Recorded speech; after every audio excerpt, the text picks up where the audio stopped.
Père, tu as rassemblé ton peuple pour lui parler. Nous avons soif de t'écouter. Seigneur, que tout en nous se taise. Fais de nous un auditoire attentif et agissant.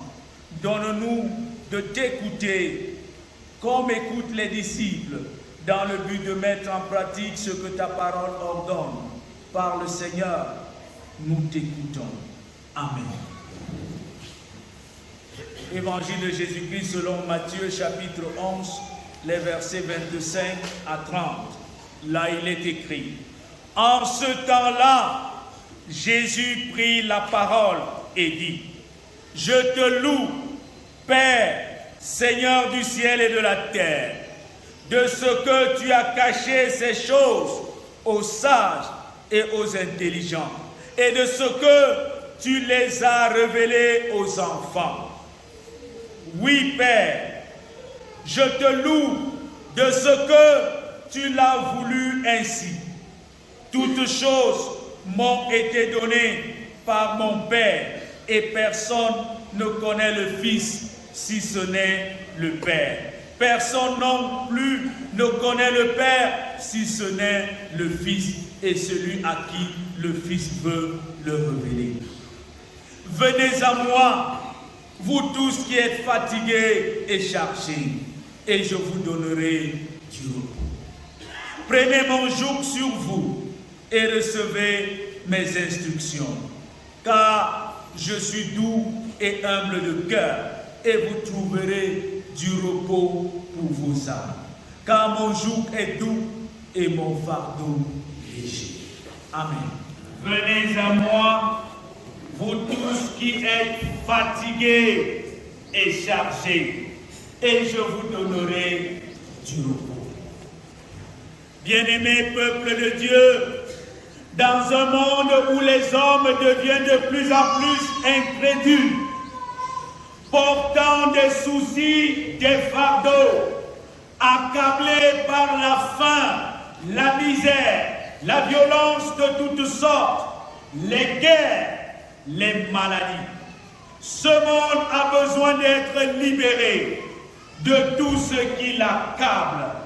Cette situation est la résultante du fait que les hommes de ce siècle, tout comme ceux du temps de Jésus, pensent être sages et intelligents. Mais il s'agit bien là d'une intelligence et d'une sagesse qui les éloigne de Dieu. À travers cette sagesse et intelligence, les villes ayant bénéficié des miracles de Jésus, les villes ayant bénéficié de l'amour et de la compassion de Jésus, ont refusé de se repentir. Il s'agissait des villes de Chorazine, Bethesda, Tyr et Sidon. Devant donc l'incrédulité de ces villes, sans amertume et rancune, Jésus loue le Père. Il remercie le Seigneur parce que ces villes, malgré leur incrédulité, ne peuvent pas stopper le dessein merveilleux de Dieu. Merveilleux de Dieu pour tout homme fatigué et chargé. Merveilleux pour toute famille accablée et gémissante dans les problèmes existentiels.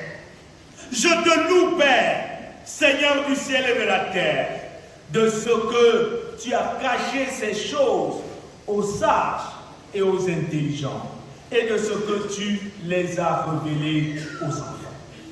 Bien-aimés, ces villes avaient eu plusieurs occasions de reconnaître la Seigneurie de Jésus. Qu'est-ce qu'elles ont fait? Elles ont volontairement refusé de se soumettre à lui.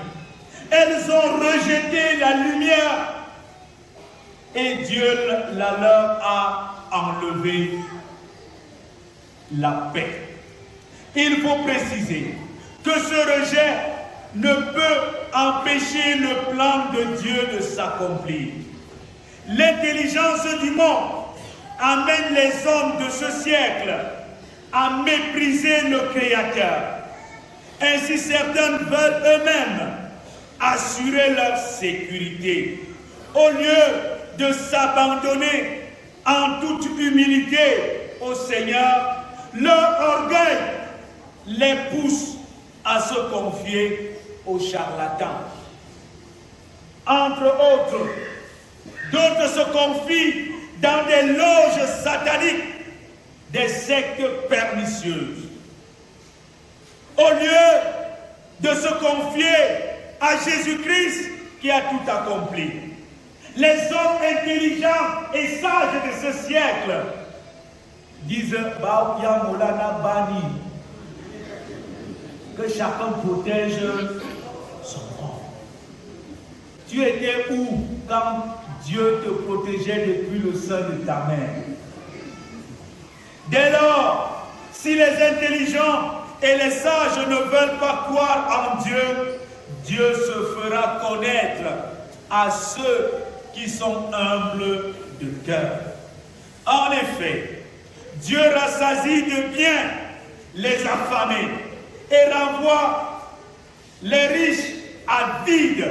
Ceux qui se considèrent trop sages, trop intelligents pour avoir besoin de Christ sont frappés d'une cécité judiciaire.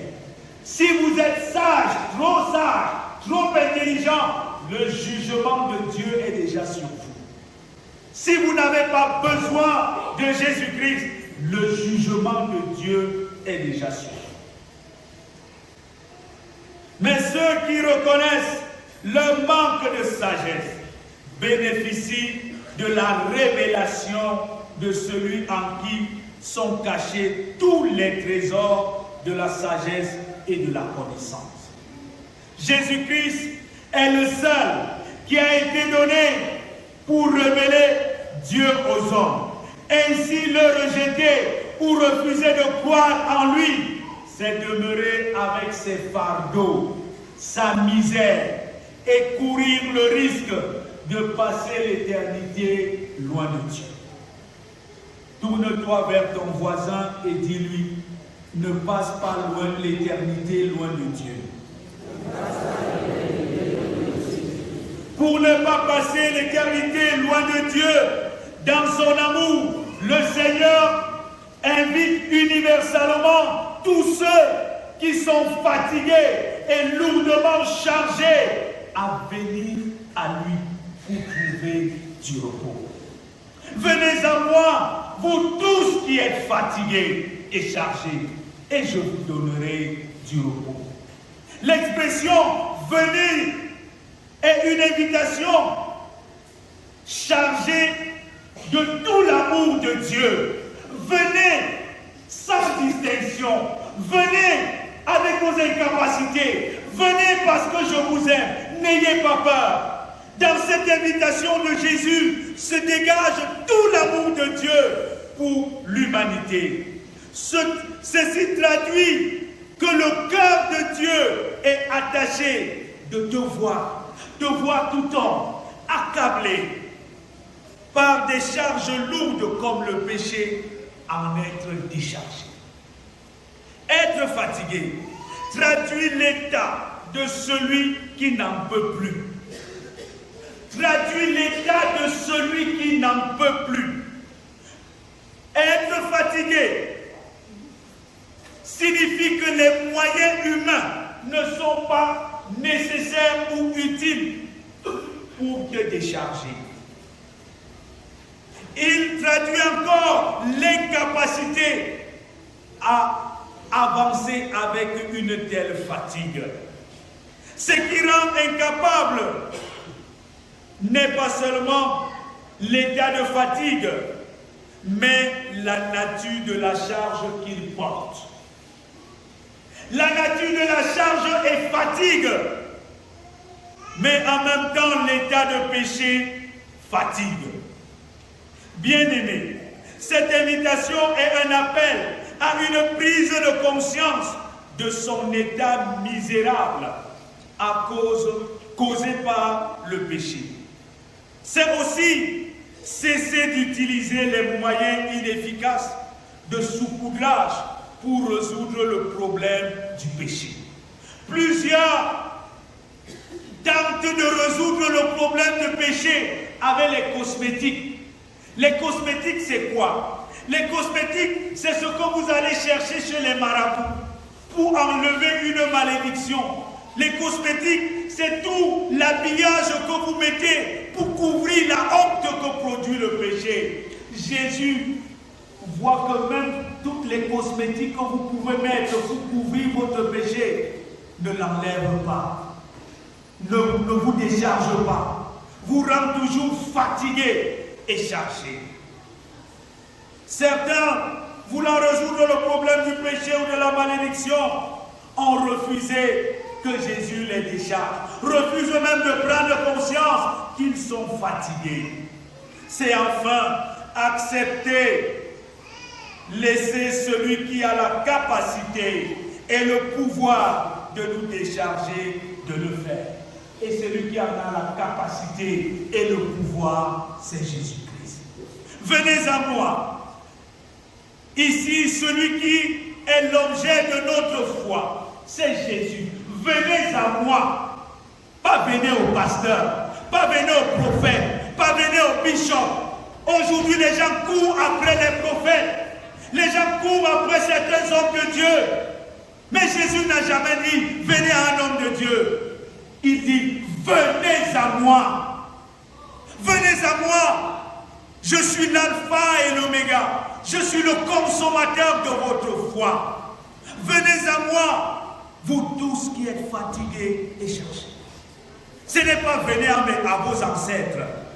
Ce n'est pas venez dans la religion. Venez dans une église. Non.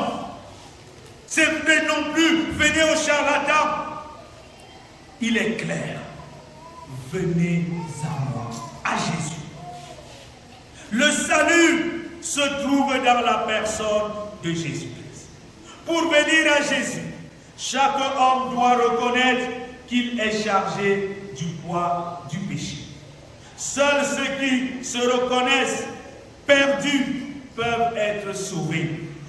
Dieu ne sauve pas ceux qui ne sont pas perdus. Dieu ne sauve pas ceux qui ne sont pas dans le péché. La foi en Christ est précédée de la repentance qui amène le croyant à être déchargé et renouvelé par la puissance du Saint-Esprit. Dieu, dans son amour, accorde du repos à toute personne fatiguée et chargée. Que signifie l'expression du repos? Dis à ton voisin, ne dors pas. Ce n'est pas le temps du repos. Que signifie du repos? Notons qu'il ne s'agit pas d'un repos. Un repos renvoie à un mérite. C'est-à-dire lorsqu'on a travaillé, on a droit à un repos. C'est mérité. Mais ici, il est également passager. Un repos, il est passager. Mais Jésus accorde du repos. Ce que Dieu accorde, c'est bien du repos. Il ne se mérite pas. Il ne dépend pas d'un effort humain. Il s'agit bien d'un don de Dieu. C'est le repos du salut. On le reçoit en reconnaissant que Christ a totalement accompli l'œuvre de la rédemption sur la croix du Calvaire. C'est également le repos de la conscience. Le chrétien découvre que la faute de ses péchés a été payée une fois pour toutes et que Dieu ne lui demandera pas de payer une seconde fois. Comment donc comprendre que Dieu est déjà tout payé, mais chaque jour ta conscience t'envoie chez les marabouts, t'envoie pour qu'on te lave. Ta conscience t'accuse et te dit qu'il y a le dos sur toi. Comment comprendre? Jésus l'a accompli une fois pour toutes. L'homme est sauvé pour servir Dieu et le prochain. Cela signifie clairement que lorsque Jésus invite tout disciple à prendre sur lui son joug, alors c'est qu'il est déjà sauvé. Prenez mon joug sur vous et recevez mes instructions. Il s'agit pour le disciple de se soumettre à la volonté de Christ et non à la volonté d'un homme. En lui abandonnant les rênes de sa vie. Selon Romains 12, 1, 2, il s'agit pour le disciple d'accepter d'être formé à l'école de Dieu. À l'école de Dieu, voici la maxime qui t'inscrit dans cette école-là. Ne vous conformez pas au siècle présent, mais soyez transformés par le renouvellement de l'intelligence. Offrez vos corps comme des sacrifices vivants, saints, agréables à Dieu. C'est comme ça qu'on entre dans l'école de Dieu. Prendre donc le joug de Christ, c'est accepter se soumettre de manière inconditionnelle à sa volonté. La différence entre le joug de Jésus et celui des pharisiens est ceci. Les pharisiens avaient un joug.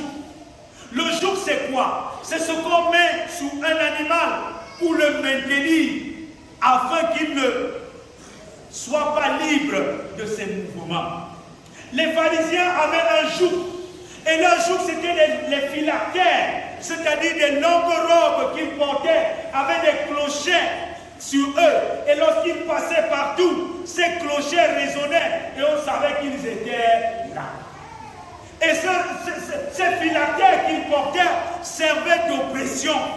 Et lorsqu'ils arrivaient, vous devez vous soumettre. Le jour de Jésus, le jour des pharisiens, oppresse, écrase le peuple.